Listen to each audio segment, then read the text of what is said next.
Welcome back to the Road Show this morning. In the buzz, back to school can quickly add up to more money than you expected.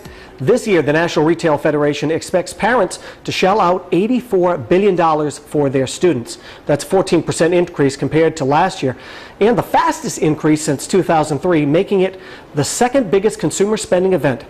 Traditionally, only the winter holidays are one of the biggest one, and the reason experts say parents had their kids make do last year because of the economy. This year, they're stocking up. The shopping list will vary by age. Clothing, shoes, notebooks, and pencils are longtime staples, but in some cases, pricey electronic devices such as laptops, computers, Nooks, Kindles will be purchased too.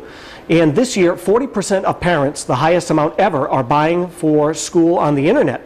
But some retailers are offering in-store only discounts to try and get people back inside the brick and mortar stores. It's tough. We're doing it at home now, getting the kids ready for next week to go back to school.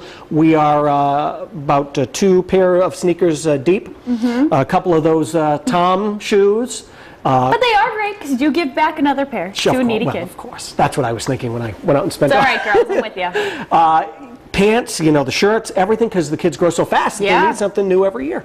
And I think that's the hardest part, too. It's when you try to buy back-to-school clothing, one, a lot of people make the mistake of buying this fall outfit, a new sweater, like corduroy pants, so on and so forth. But if you think about it, you're not even wearing those clothes until a couple months into school. Right. Maybe even later, depending on the weather, the crazy winters that we have here. You don't know what to expect. But like you said, I mean, they add up, and you know that the kids aren't going to wear it again because half the time they grow out of it. So I think that's a major expense that a lot of parents think, oh, back to school, new wardrobe. But no, it should be more focused on the supplies that are needed. But if you ever rummage around your house, you can always find a few pens and pencils laying around. Sometimes I've looked, and in a notebook, I would have used the first 10 pages, and the rest of the notebook is still in there. So I would tear out those pages and just use it again. Absolutely. We bought you good backpacks a couple of years ago that the girls still use.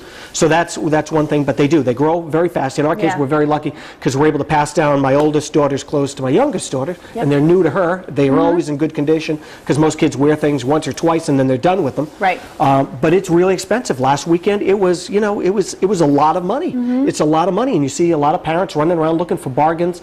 A lot of these secondhand stores, you can pick up great bargains of clothes that are in perfect condition that you'd pay 3, 4, 5 times as much at the regular store. Exactly. But I think now, too, just being in the day and age now where it's technology is king, and people want to keep up with technology. Even some schools are using the iPads instead of books and things. So now you're trying to accommodate with the electronics, which again, they spike up your checklist as well. I would rather go out and buy an iPad or something like that than some of the books that 3 weeks later are out of date, or some electronic device that the kids can actually have instead of putting all this stuff in their backpack and having them weighed down like this as they're walking to school. But I even remember something, even in college, you would see the list ahead of time and you'd buy all your books, but I learned really fast that sometimes the teachers switch up what they're doing, and they say, you don't even need half of those books. So I would always go in the first few days with kind of minimal things, feel it out, and then purchase based on. We have if anybody needs pencils,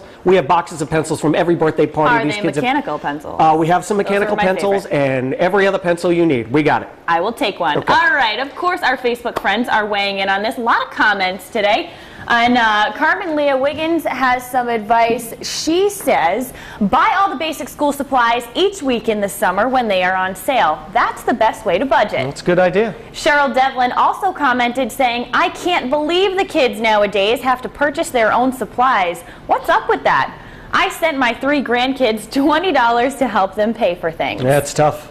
I'm sure a lot of parents can relate to this next comment like you will. This one coming from Kenneth Lowe. He says, I spent most on sneakers, $90 a pair. 2 kids. Love them. I got about $30 on you on that one. Mark Anthony Simonson spends money on the essentials first. He says, books for sure are the costliest and are gotten first. Everything else needed or wanted will come in time.